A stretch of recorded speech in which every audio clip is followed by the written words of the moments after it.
Good morning, good morning, good morning, or good evening, or whatever it is that you guys are actually experiencing. Welcome to Boston Concessions. I'm your host, Topher. Oh, man. So I think my camera crapped a bit. So we're gonna do this cameraless. I'm sorry. I could be sitting here in just shorts and socks. You'll never know because you can't see it. It's going to be a fun-filled evening. We're going to cut it to about an hour tonight. Just because I want to. I've got like a couple other things that I want to crack in, and I will say there's a lot that I want to partake in, and there's a lot that I basically want to cover into. Just to give it like a little bit of a couple covers. Red Sox actually played the Yankees this weekend. It's the Friday, Saturday, Sunday games. And, well, are the Sox surging? Is there something that I saw? Is there something that I like? Is there also something that I don't like? Well, I'm going to go over basically the pros and cons of everything. The NBA Finals had game 2 tonight. We'll go over that. As the Thunder and the Pacers basically went right at it in Oklahoma City. Also, to throw in a little bit, I will throw my hat in for how I feel about the Celtics. I haven't really talked about it. We haven't really covered a lot. I was also away when they got eliminated, but there's a lot of variables that are basically coming up, and it's going to be like a Rubik's Cube into the heartland of Boston. And more stuff that I'm finding about the Marco Sturm hiring with Don Sweeney going into like a little bit more. So like I may touch up on that like a little bit. Also, like with Jeremy Swayman winning gold, being away from the team, what does that mean as well? And the Patriots, well, I saw some stuff. So let's just kick it in, and we're just gonna keep it right here, like not going to go anywhere. Really crazy. Well, I'm going to break it down like really, really simple and easy. The Red Sox have basically, to me, been just an utter disappointment for the year. If anybody really wants to tell me that the Red Sox have been a surging fundamental team, look, on paper, they're wonderful. They should have more to themselves. The excitement of Marcelo Meyer, Campbell being up here, and also the absolute surgence of Roman Anthony, who continues to bomb the crap out of anybody who he's playing in Worcester, gets you motivated and excited for the Red Sox. What does that mean for the actual team? Well, to the guy's face you can't see right now, which is me, I'm still looking at a bore fest. We covered like a little bit of the Red Sox before I tipped out a bit. And I did go over the first month, how last year to this year was almost the same. There was a couple differences. They made some switches. They got Alex Bregman. They put Crybaby Devers like into the DH spot. They still had Tristan Casas playing first base. They got Campbell up. They officially finally brought Marcelo Meyer up. They're running with Ceddanne Rafaela. uh, you know, they're making splashes with the guys they have, and it's great.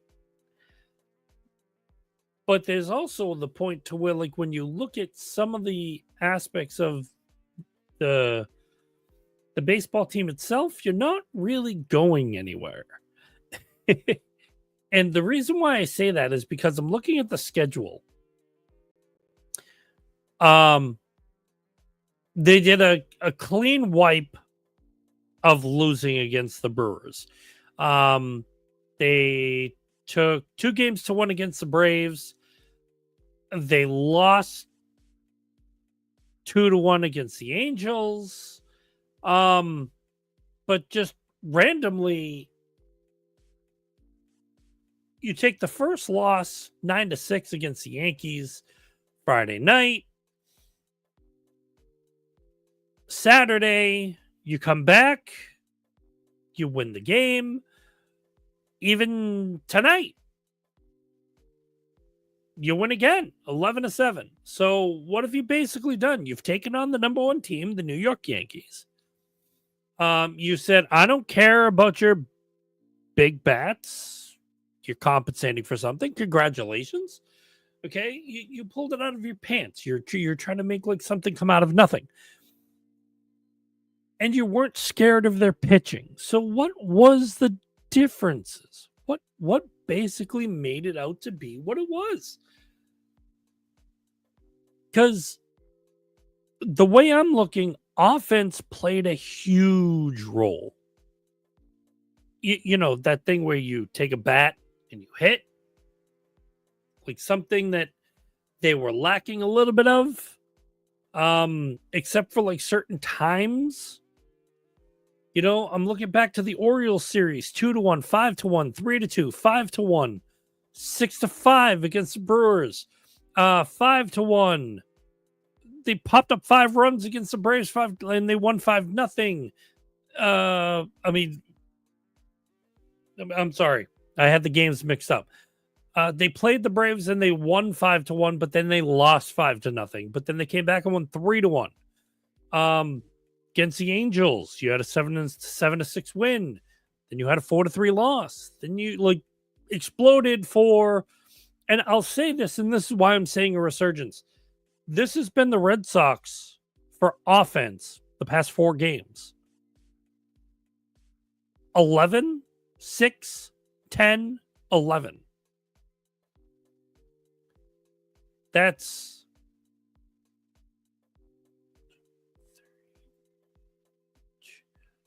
41 runs in 4 games. That's an average of 10 point something per game. That's absurd if you look into it as your offense would go into the spectrum. However, I don't want to give them praise for certain things because they seem to be doing okay on the offensive side of the ball. But what are you doing on the defensive side of the ball? What also are you doing on the pitching side of the ball? Because with them on the last 4 games, the reason why I say it, because it was the Yankee series, where you've let up where you've popped 41 runs, you've also done 29 that you've let up. Now, of course, that is a stern comparison compared to, like, you know, you're looking at, you know, 29, 41. Yes, it's 12 runs, right? But what are you basically like? What are you working on? Because if I look at the game tonight, okay, the boys did good. Okay. Duran, Devers, Tavares had like a really, really good night. You also had a Toro, Story, Rafaela, Campbell. These guys hit. Those were the guys that like made hits, Ref Snyder, Abreu, no hit. Although Ref Snyder did have a run, so we'll give him credit based on ball. Ronnie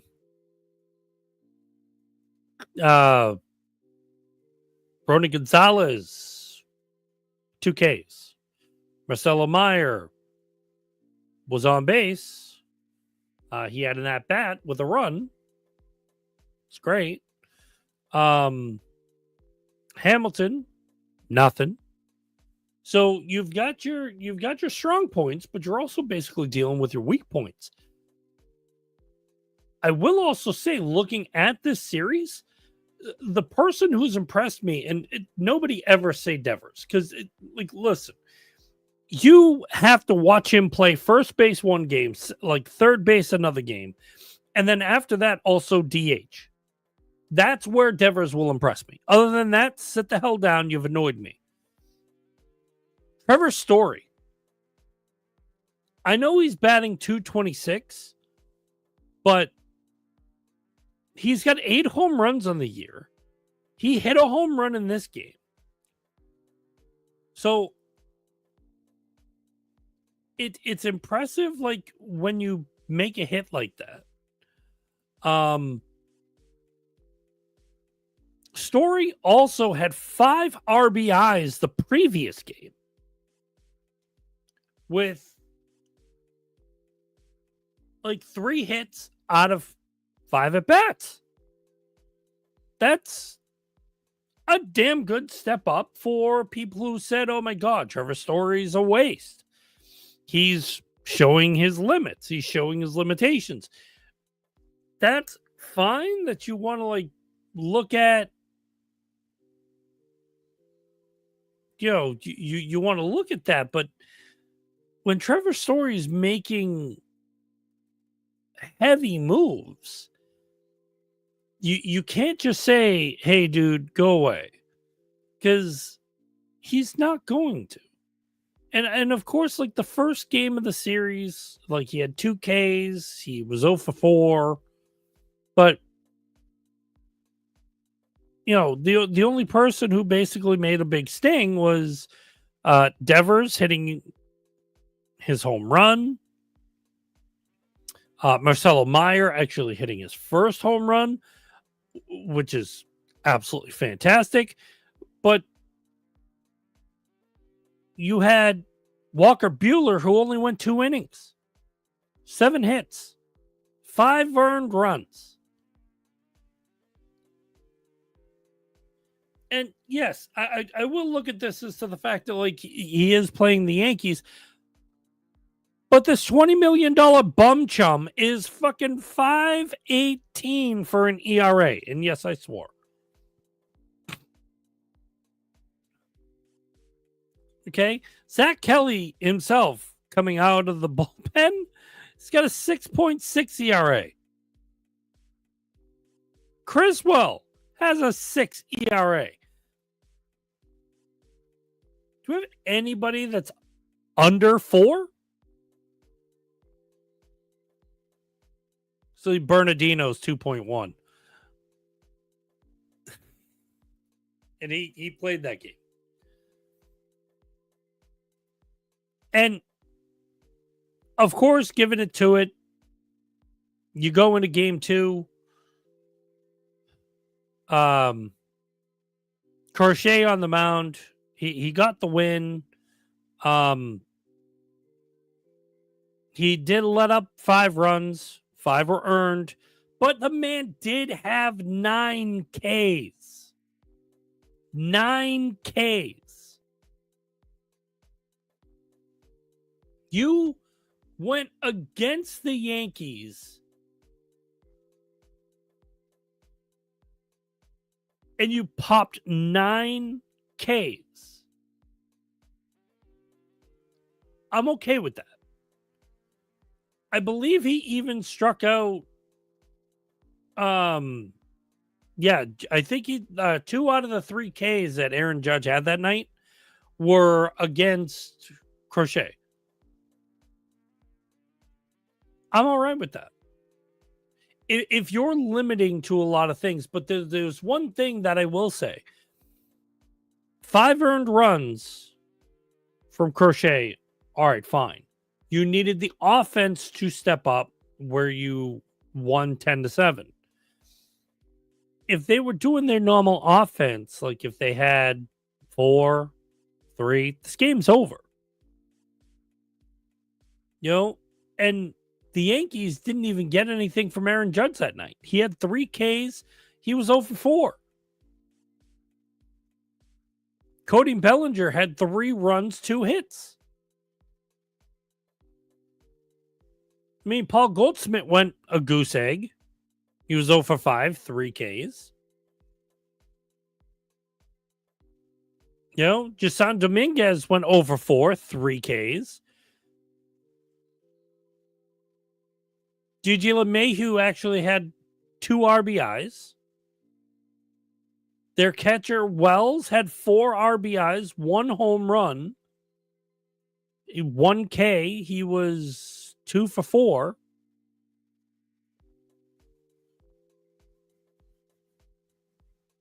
So the Yankees kind of got like a little bit of momentum off their offside guys.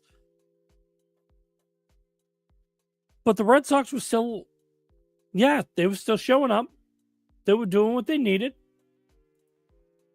Was good times. But I'm still not seeing an overall oomph that makes me want to watch this team. It doesn't also make me want to say, okay, hey, I'm going back to it. Because there is the elephant in the room. Because there is one small thing I will bring up. I'm happy and great to the fact that they're doing what they're doing.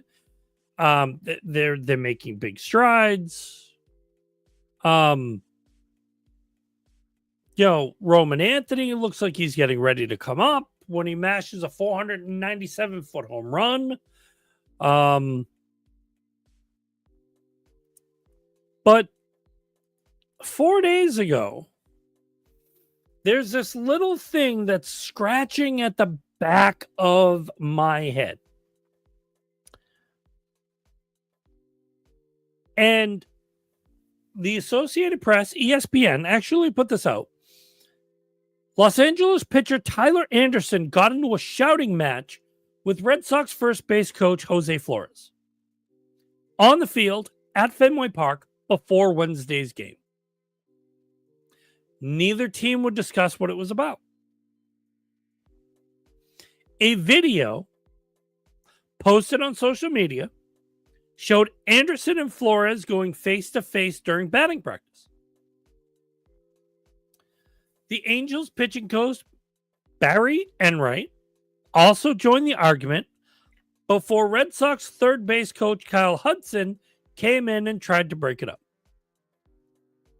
The video also showed Red Sox manager Alex Cora speaking calmly with Anderson, who gave up 5 runs in 4 1/3 innings against Boston on Monday night. Asked what the brouhaha was about, Cora said, just baseball talk. Disagreements that happened during the series, but everything's good. He declined to elaborate. The Angels did not make Anderson or Enright available to reporters after the game, which Boston won 11-9, referring questions to manager Ron Washington. Washington also would not get into specifics. Does this seem fishy to anybody? It's curiosity to me, because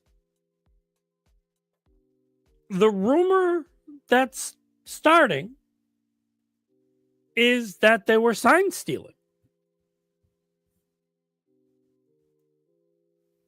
Now, whether it was Alex Cora who enabled it and now he's just being very quiet, or whether it was Jose Flores who initialized it. But I have a feeling Tyler Anderson caught him during batting practice and decided to mouth obscenities.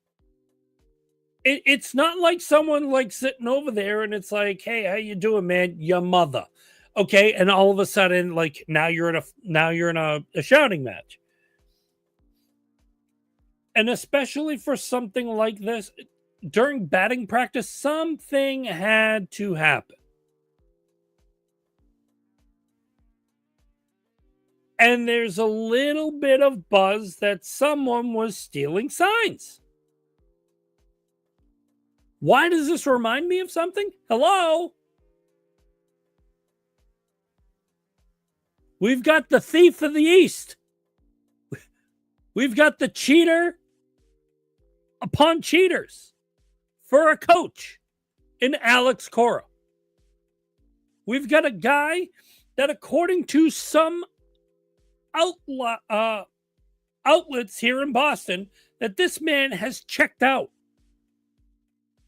He's ready to go. He's see you later, bye.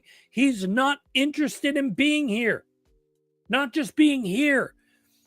Like, listen, I understand the dad complex, like with him. Like, I want to be with my daughter, you know, like when she graduates and this and that.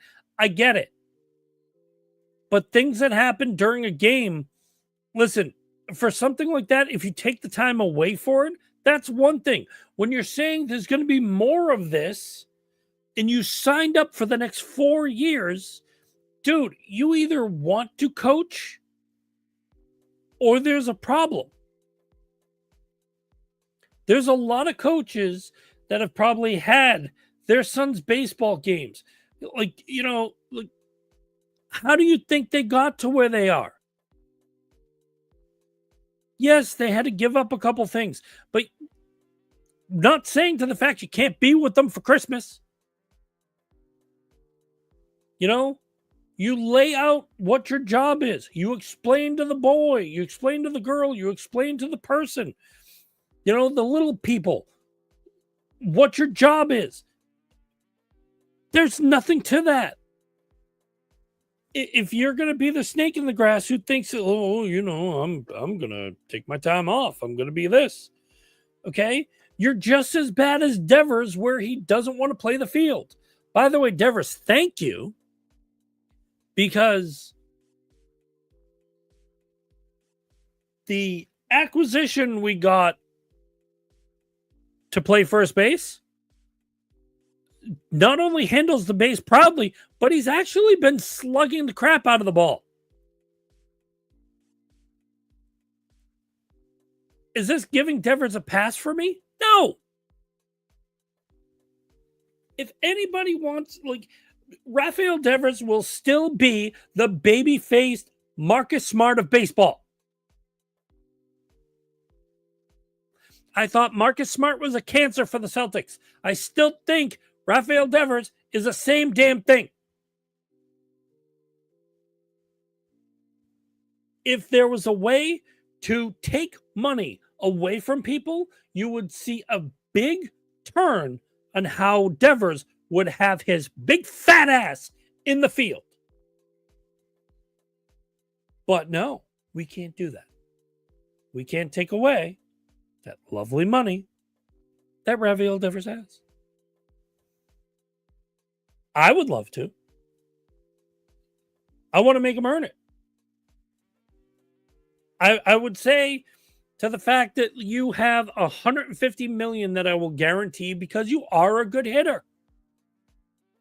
But you're chump change in the field. I'll go back to it again. I feel like I'm talking about Jackie Bradley multiple years ago. Dude, you're a decent fielder. You're not the best. You're not holy cow. Okay? But you're decent in the field. But when it comes to hitting the ball, you blow. And now this is a completely different scenario. I've told you guys on other podcasts. if I am Rafael Devers, or I'm sorry, if Rafael Devers is one of my teammates, and someone turned around to Rafael Devers and said, hey, can you play first base? Or can you work with us on first base for a couple games? Because I think it would benefit you. And the man said no, and then came off and like got interviewed by reporters, and he's sitting there going like, oh, no play first base. Oh, but I respect my teammates. My teammates love me. Hey, Topher, can we get a comment from you? Yeah, sure. What's up? How do you feel about Rafael Devers? Good hitter.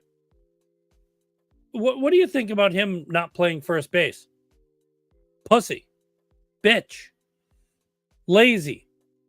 Man makes $300 million. I'm sitting here making like $125,000. Or I'm making league minimum.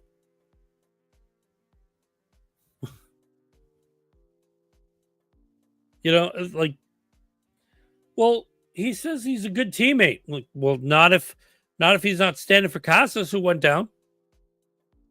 That's I think the part that like people don't understand is look at the Red Sox and break them down. Did you have to upgrade third base because Devers was horrible? Yes. Did you want to utilize Devers and max out his potential for a bat? Yes. You put him at DH. Did you expect Tristan Casas to go down from injury? No. Did you expect Bregman to go down with injury? No. Where has Devers been? On his ass.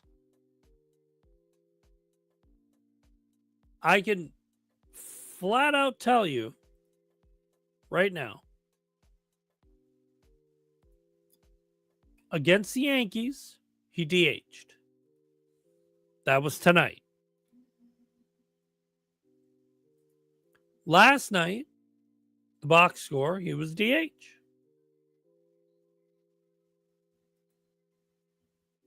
The night before,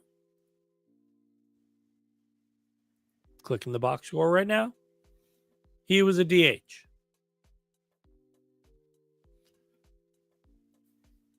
If you're stating that you're all about helping your team, and for whatever reason, you are not helping your team where you could be in the field, I don't want to hear it. I think you're a waste of space. I think you're a waste of time. I'm not digging it at all. It's one thing if Tristan Casas got sent down to Worcester and then they looked at him and said, hey, can you play first base? I'd be all on Devers' side. I'd be supporting him. I'd be there with him. I'd be like, you know something? We got to give this man love because the Red Sox are just fools. And don't get me started. I know John Henry sucks. Okay? Mr. Whisper in the Wind, let's talk about what's going on, sucks. I'm not going to lie about it. He sucks wind. Okay? Sam Kennedy is no better. He sucks the wind from John Henry's ass. Okay? Both of them are not good ownership, management, upper class material. Yes, John Henry has money. Ooh. Okay? Yes, he's a whisper in the wind for some of the things he does. But is he great at it? No. Is he a lying, conniving, backstabbing bum? Yes. Is Sam Kennedy any better? No. Was Larry Lucchino any better? Fuck no. Am I looking at like half of these people and going, some of them need their head examined? Yeah. To the point that when you get involved with some of this stuff, okay, You have to look for the silver lining of what you're doing.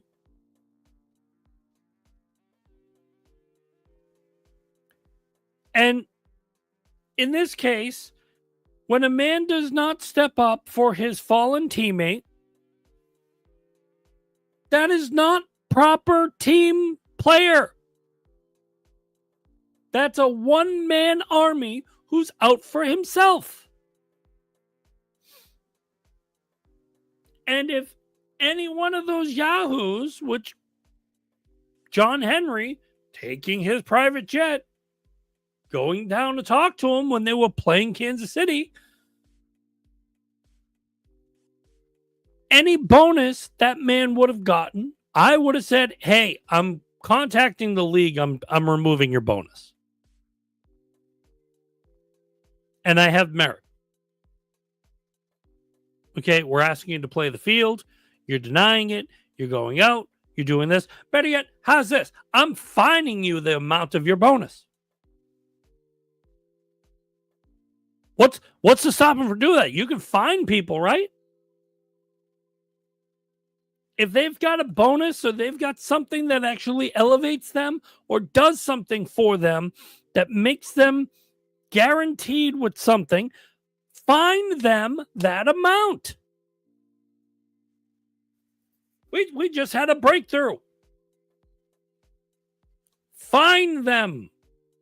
Not find. I don't want to find them. They're in the field. Well, Devers isn't. He's on his ass. But fine. F-I-N-E. Fine them. And when the league comes to collect, well, why did you fine him? Well, he lied. He said he was a team player. We asked him to do something. He decided to go AWOL, make comments and otherwise. So, for him not being a team player and him not producing what he's supposed to, he's fined. Do you think a player would not move their ass? I would. If I knew to the fact that my money was on the line and I needed to move, and I was one of those people that something was going on, anything was happening, my ass would be at first base fielding a damn ball.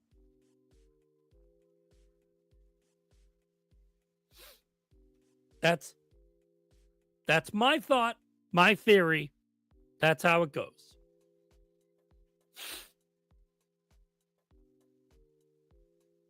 It's the same thing with like people like Walker Buehler, where you just collected $20 million and the only thing you've done is had a suck fest of pitching this year.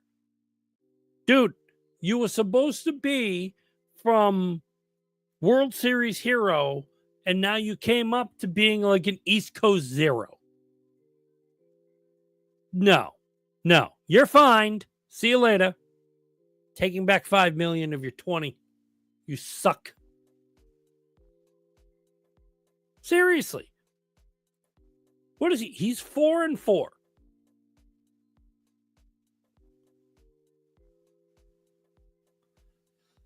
Last 7 days,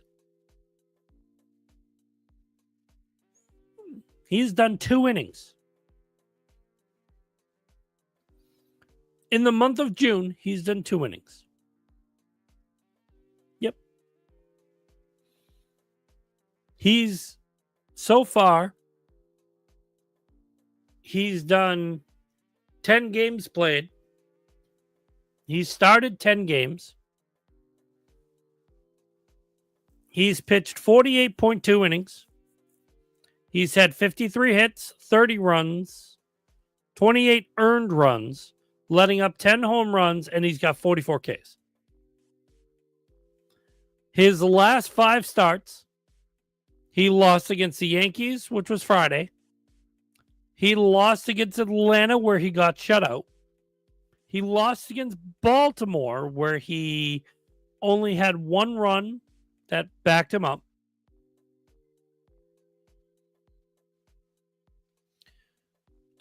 He beat the Mets 2-0. That was on 5/20. And then 4/26, he won 7-3 against Cleveland. But now he lands on the injured list due to shoulder inflammation.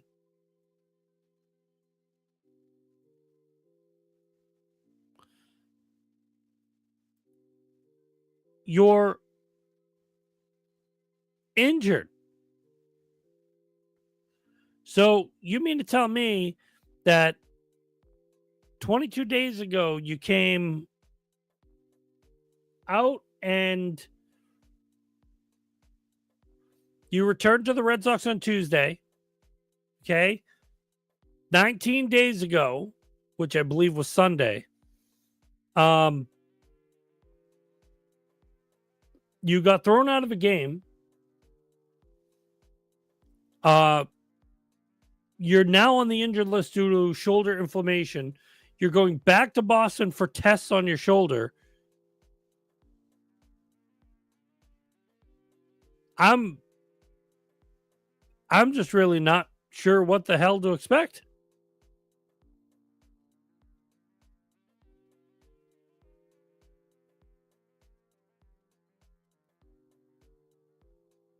Oh, this is on May 2nd. I thought it was like 1 minute ago. Okay, so he dealt with, like 1 month ago, he dealt with like inflammation on his shoulder. But if he's healthy, why is he not pitching like he should? Better yet, the other thing that would worry me is like all the other guys that basically have, just not done anything. You got Justin Wilson, Garrett Whitlock, Greg Weissert, Robert Stock, who just came up, Zach Kelly, Luis Guerrero, Lucas Giolito, Hunter Dobbins, who started the other night and was short, but he got the win. Garrett Crochet, who's basically come in and like impressed. Aroldis Chapman, who's coming in and impressed as well. Brendan Bernardino. He's one of the few guys who's actually stepped and done his thing.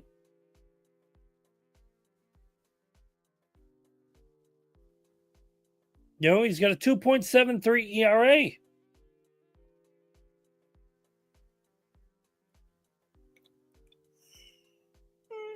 He's got 26.1 innings pitched for the year. He's let up 8 earned runs, 1 home run, 23 Ks. That's 30 games played. So you can't say Brendan Bernardino has been bad at relief. Like, his ERA in the last 7 days was like 9. Okay. But when you take the 30 games played he has, and for what he's done for the 26.1 innings pitched he's done, yeah, that's a huge step. Huge step. Where, like, if you look at Aroldis Chapman, his ERA in the last 7 days is 0. He has 35 Ks. He's let up 5 earned runs off 5 runs with 15 hits. That's in 29 games, 26.1 innings pitched. He's holding a 1.71 ERA, and he's got 11 saves. He's been holding it down for the Sox. I love it. Love it.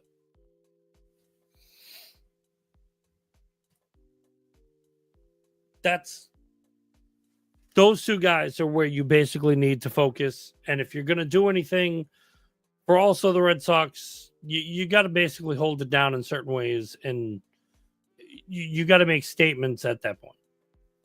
Okay? Between those two and Garrett Crochet,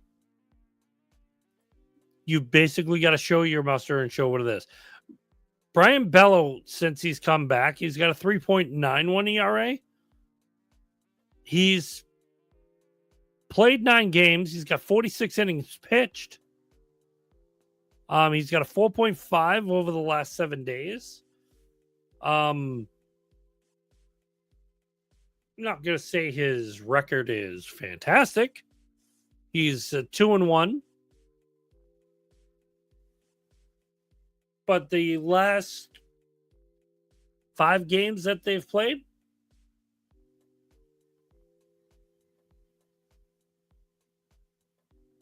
yeah, he's. I don't even know if he got the wins. Nope. Detroit was final in 11. Played the Angels. That was a final in 10. Milwaukee was a final in 10. Baltimore was 19-5.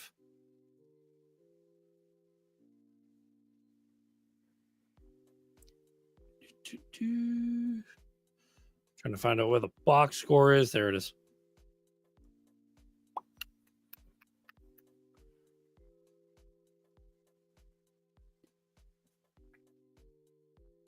Yeah, Bello actually went 4 innings pitched. He had 6 hits, 2 runs, 2 earned, 7 Ks.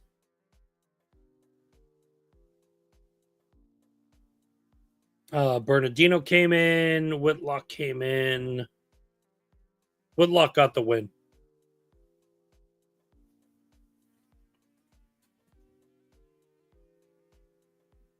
Which is like kind of bumming.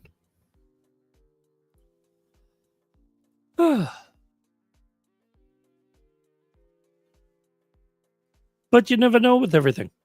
I mean, hell, the Red Sox are more dainty than what you're actually looking at in the NBA right now. The NBA Finals has started, just like the NHL Finals. The Oklahoma City Thunder had beaten the Indiana Pacers 123-107. The series is tied 1 game apiece. For the Pacers, Tyrese Halliburton led the team with 17. Miles Turner actually had 16 points following suit. Pascal Siakam had 15. Aaron Nesmith followed with 14. Also, Benedict Mathurian having 14 points off the bench. TJ McConnell with 11. They were not anything for Shai Gilgeous-Alexander with 34 points on the Thunder. Following suit, Alex Caruso with 20 points. Aaron Wiggins had 18. Jalen Williams had 19. It was basically a led game by Gilgeous-Alexander.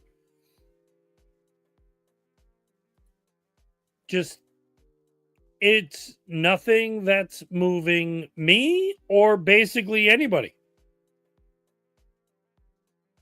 I mean, it's great to the fact that Oklahoma City's whole thing with whatever they've been doing is, hey, we lose a game, we come back, we destroy you. It's like, great. Now what are you going to do in game 3? Do you lose? Because if you do, that's going to be fun. Because now you're going back to Indiana to play 2 games. So you got to figure out where you're going with that. But the reason why I bring this up, the Thunder are 18-2 this season, coming off a loss. 12 have been by double digits. And of course, it's two things that you're looking at. Like a lot of things are, are you getting hyped for anything going on? But I'll tell you flat out, game one of the NBA Finals this year was a 4.7 rating and 8.91 million viewers on ABC. It was the least watched game one of the Nielsen meter era outside of the league's COVID-19 fueled ratings in 2020 and 2021.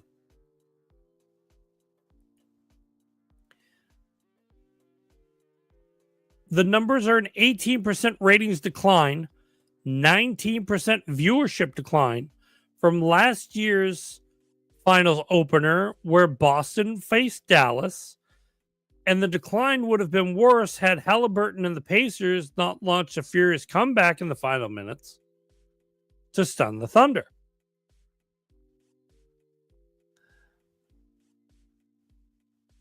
Listen, I understand the fact that, like, when you look at it, it's Indiana versus Oklahoma. If I look at it in the way I want to look at it, and this is how I see it and portray it, Tyrese Halliburton is a dynamic player. He's someone I would literally watch because he has a little bit of movement. It's, he's an exciting player. Miles Turner, as a big guy, he's fantastic. Pascal Siakam has that panache that you want to watch. Obi Toppin. I actually like watching Obi Toppin play. Man only had 3 points, but he's not a bad dude. He's actually usually, Obi Toppin usually has 10.5 points a game. He's usually a rebounder, man.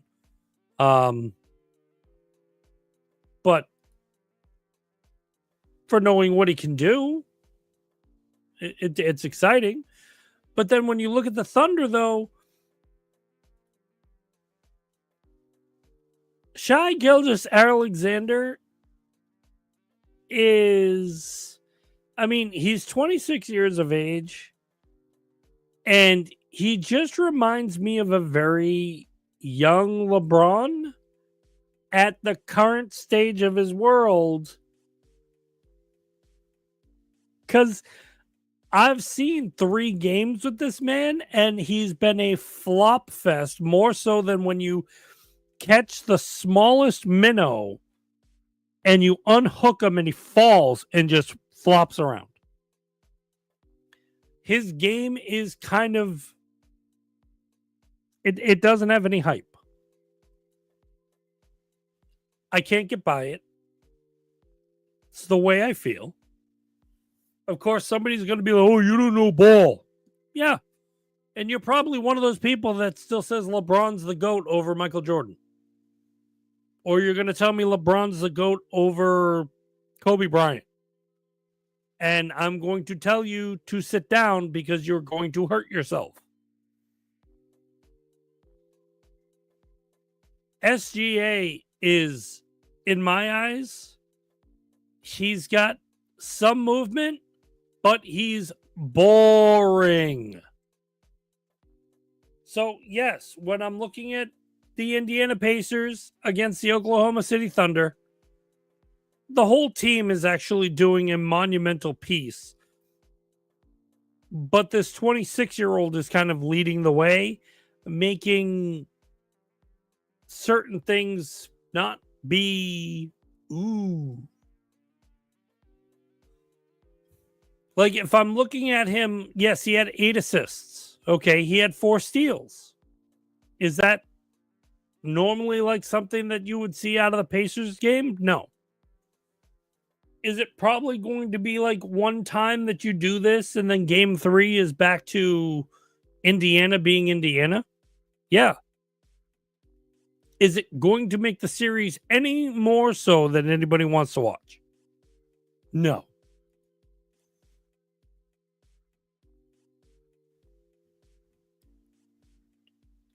And just showing game one,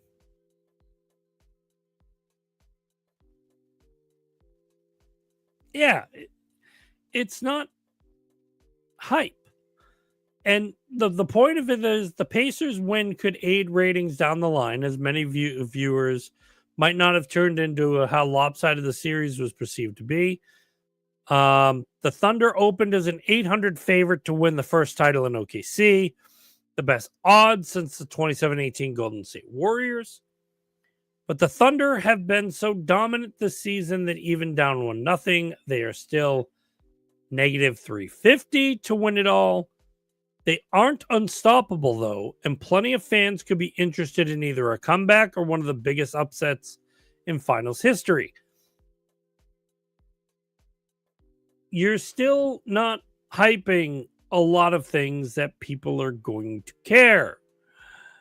Like, you have to understand this. Like, for me, to the fact that you don't have LeBron James makes me hyped up.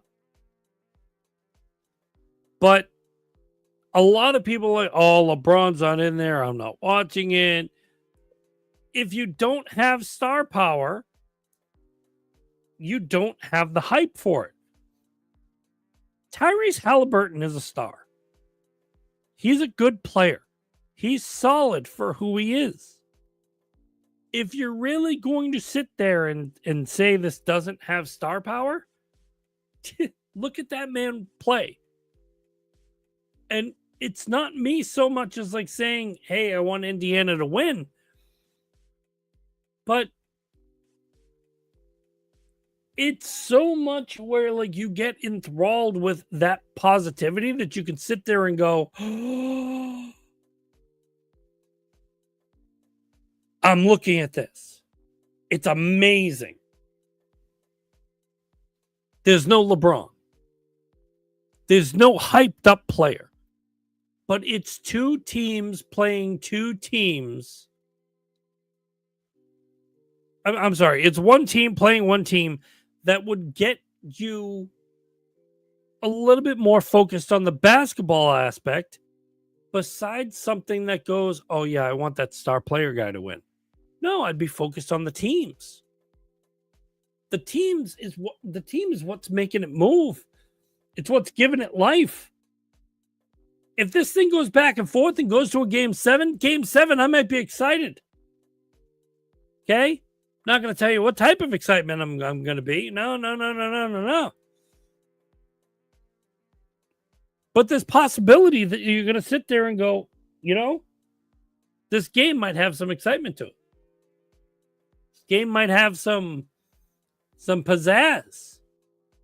I might dig it. I might be okay with it. I might be on the roll.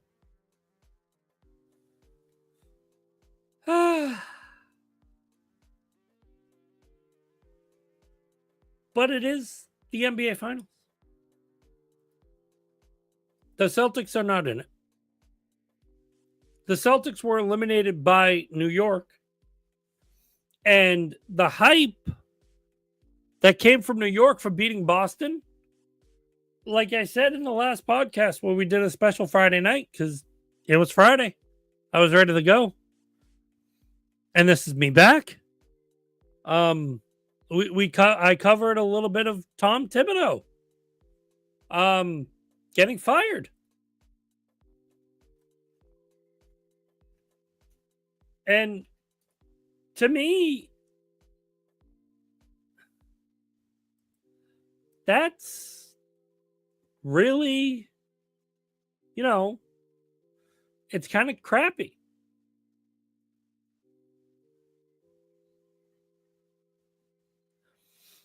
And I mean, the Post actually made its comments. Brunson breaks the silence on the Knicks' shocking Thibodeau firing. Jalen Brunson posted a photo of him and Thibodeau with a heart emoji. And fingers crossed.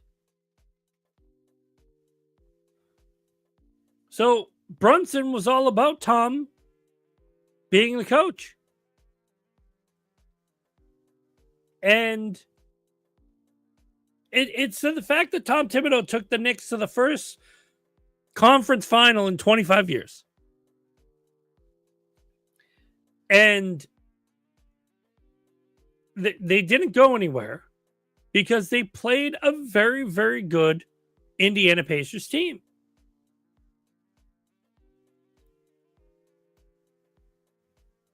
And as much as Jalen Brunson is kind of overhyped, he was all about it. And he was asked if Thibodeau is the right guy to take the Knicks to the next level. Brunson was shocked. And he even asked the question, is this a real question right now? You just asked me if I believe he's the right guy. And Brunson agreed. And listen, for what Tom Thibodeau has done, where even I said, watch the Knicks.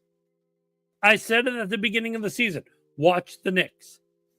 And if, I'll say it, if the Knicks played Boston and Jaylen Brown was at 80%. We know he was at 65 or somewhere within there with the knee. But if he was at 80, 85%, we'll even give him 90. Okay? Jason Tatum was on point and he did not get injured. And Kristaps Porzingis was actually 60%, not the 20, the dog crap that he was like sitting on the bench. I don't think the Knicks would have actually gotten past Boston. I think they would have held their ground. And I think the Knicks would have went home early. But I still would have said, look at the Knicks. They were a coming-of-age team. They found ways to do things. They went out and got Karl-Anthony Towns in, like, probably sending a good portion of their team over to Minnesota. And you saw what Minnesota did without Karl-Anthony Towns. They made it to the playoffs. So, can you say that trade benefited both teams? Yes. It gave New York the strong,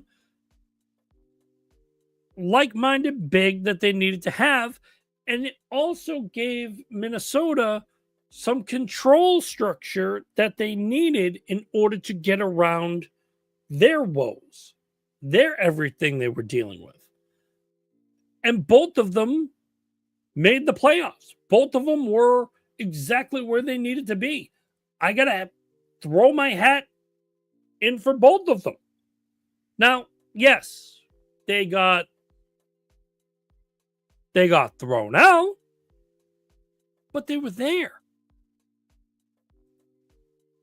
They were there.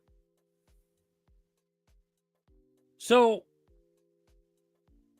looking at Thibodeau, he coached 400 regular season games with the Knicks, the fourth most in the organization's history, the first head coach to lead the team to at least 4 playoff trips within a 5-year period since Jeff Van Gundy. Thibodeau's 4 trips are tied for the fourth most in Knicks history. His 24-23 playoff record gives him the fourth highest postseason winning percentage at 51.1. It's the best mark of any head coach to not lead New York to the NBA Finals. There's only 3 coaches that are better than him: Red Holtzman, Pat Riley, and and Van Gundy.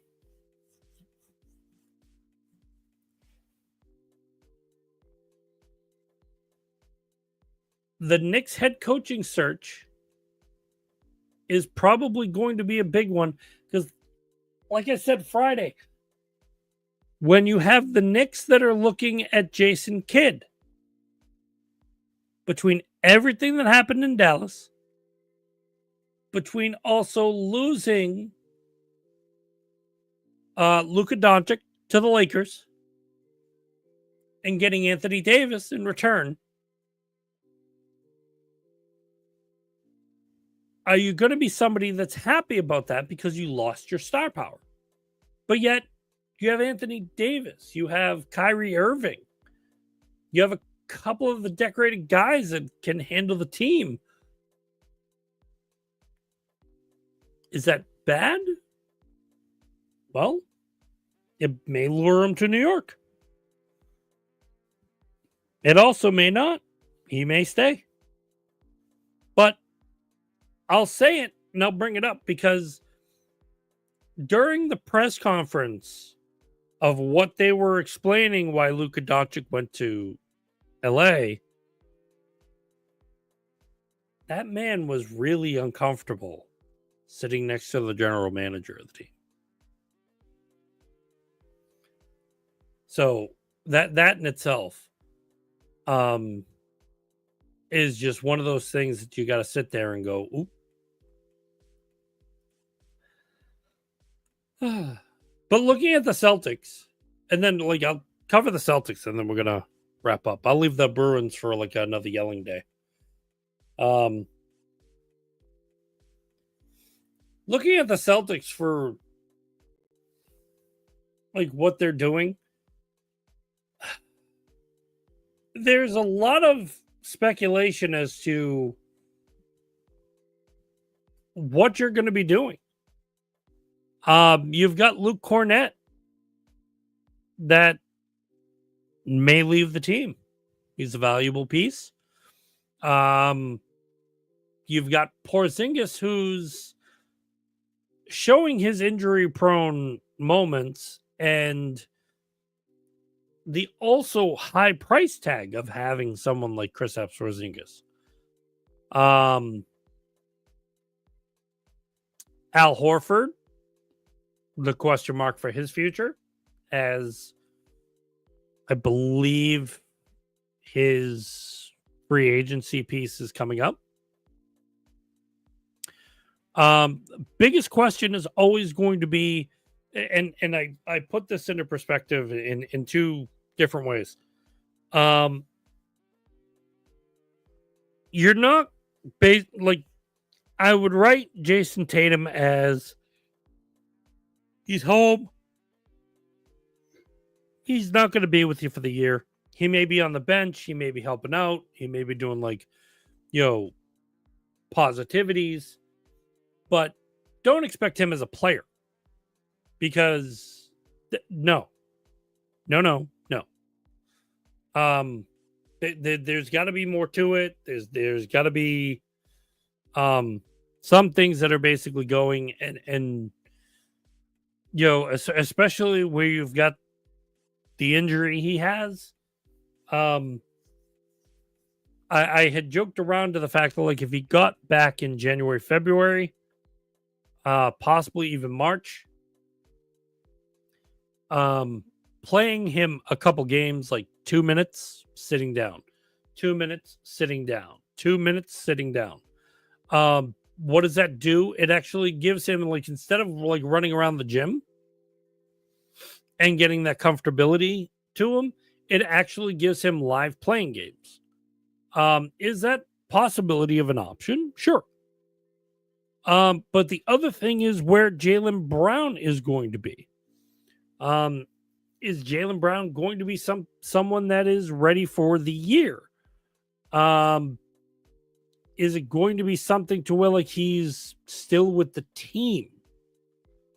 And the most can be said when you're looking at Drew Holiday, Derek White. I mean, there's so much that you can actually look at and do with this team, especially with Jason Tatum being gone. What's the outcome of what you're going to fulfill in that role? Of Tatum basically not being there. That in itself is basically going to be the marching piece that you have to watch. But everybody else is possibly expendable. Now, would you break up the Jays? A lot of people have actually made their statement to the fact that they wouldn't send Derek White out the door, but they would be a little bit more in tune to send Drew Holiday. And then when you get into like the big guys, Al Horford is a lovable commodity, but is he too old to like actually continue? And then of course finding someone who can actually fulfill Al Horford, or at least fulfill his role if to the fact that he does move on. And then there's the always the hey, let's contemplate this, like the Celtics making a move for Giannis in the offseason. That's basically dumb.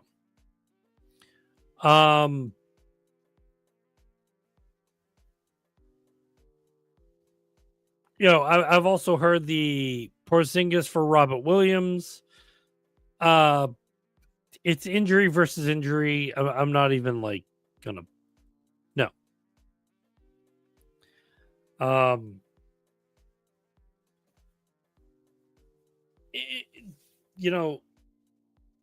I can't go over so many of these things when people like sit there like, oh, you have no idea. Like, I would love this. I would love this. It's like, yeah, I would too.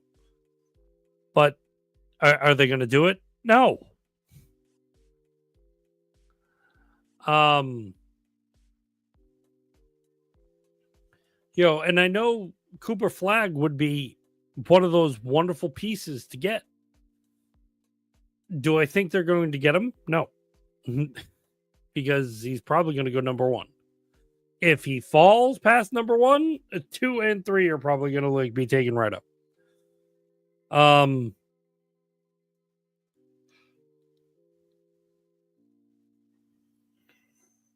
Excuse me.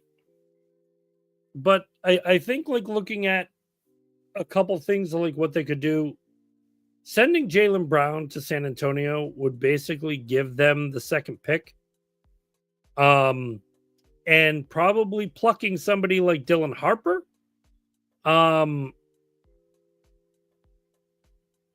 That's something that basically could scream, oh my God,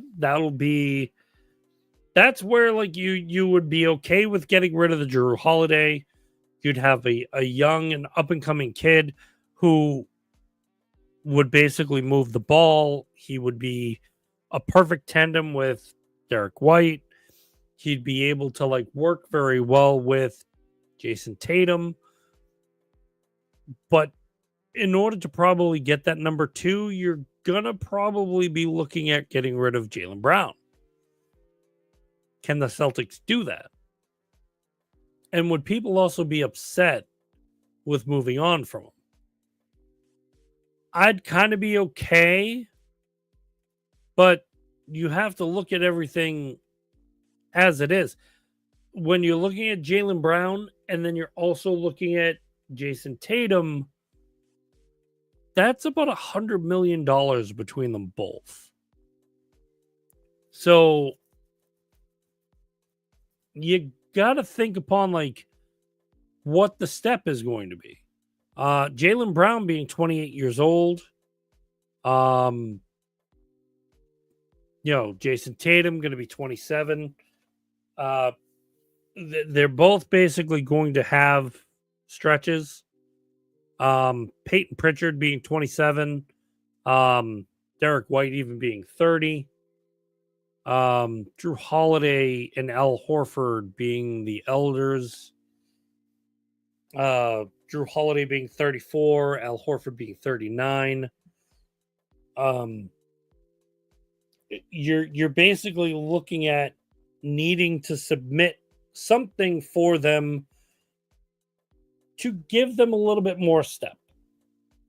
Now, next year is probably going to take a year off of Tatum. So he's going to be 28 by the time the year ends. And then you go into Jaylen Brown, who will be, he'll be 29. You look at Porzingis, he'll be 30. And even Porzingis, you got to find something to do with him because I think he's even like $30 million. That's a lot of bread to deal with. And you're basically going to have a lot to do, and it's going to take some time when you get into it.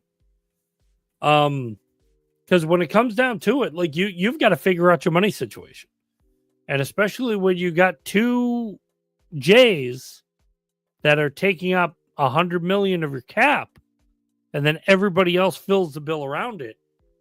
When they signed both Jays to this extension, one of the things that did come up within everything is like this day was going to come. Are you going to be able to keep both of them, or are you going to have to move on from one? And I won't be surprised if they move on from Jaylen Brown, because you basically put all your ducks in a row with how you were handling Jason Tatum. Jason Tatum being your star, he's your go-to. He's your number one. To move someone like Tatum, that's going to be like a huge extended right there. But I'm going to have faith in what the Celtics do. Where Danny Ainge took reins and did a lot of things, and he got a lot of pieces. Brad Stevens has stepped into that role, and he's done basically the same, if not better. So I'm looking forward to what the Celtics will put up, and hopefully it'll be something good. Ooh, better than the Red Sox. All right. Well, it is that magical time. We got a lot of talking. I'll basically bring you up to speed next show as we're the Brad Marchand watch for how Brad will make do with what his expectation is for the Florida Panthers. He's already looking pretty good. One thing I will say before we sign off, Brad Marchand has become the first player to have a feat done in the Stanley Cup with the second overtime goal. He scored a shorthanded goal in the second period. He now has 3 goals, 1 at even strength, 1 in the power play, and 1 shorthanded in 2 games against the Oilers. He's also the first player in Cup final history to score a shorthanded goal and an overtime goal in the same game. And the one thing that you have to look at is it was years ago that Marchand scored a goal in the Stanley Cup and in overtime by a breakaway, the same way he did it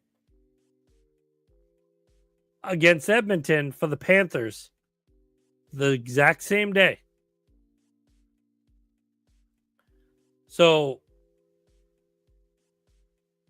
to state to the fact that anything that Brad Marchand does is anything less than impressive just makes me look more and more at Don Sweeney and the comments about extending him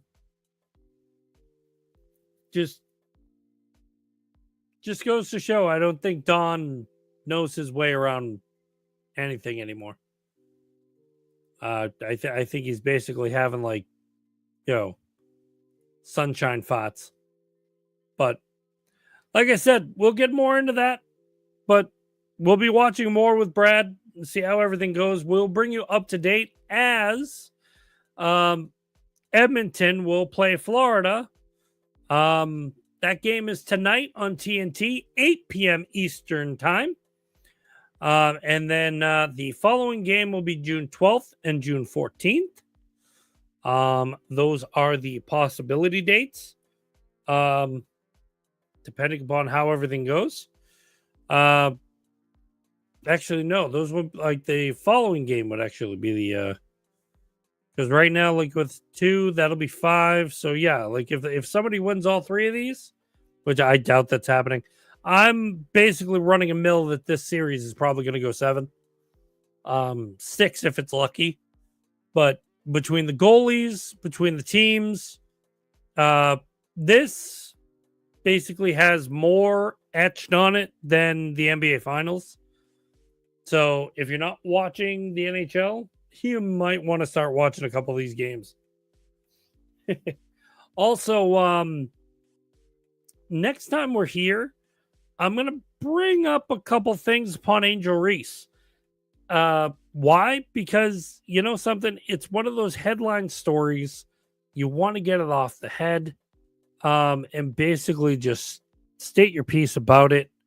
We will be talking about like how I feel about Angel Reese, what the benefit, like pros and cons, and to Angel Reese herself. The reason why I'm watching women's basketball is not because of you two. So we'll be talking about the Me-Bound Queen next week. In a couple days. But until then, this has been Boston Concessions. I want to thank everybody for joining. I'm your host, Topher. As is, it is always wonderful to talk some good sports and bring everything to mind. We will talk to you in a couple nights. Again, we are brought to you by SSB and Small State Big Network. It's boys in Rhode Island. Well, they're bums. No, I'm kidding. I love them to death. But yeah, with everything there, we'll hopefully talk to you guys soon and have a good night, a good morning, or just have a good day in general. Take care, all.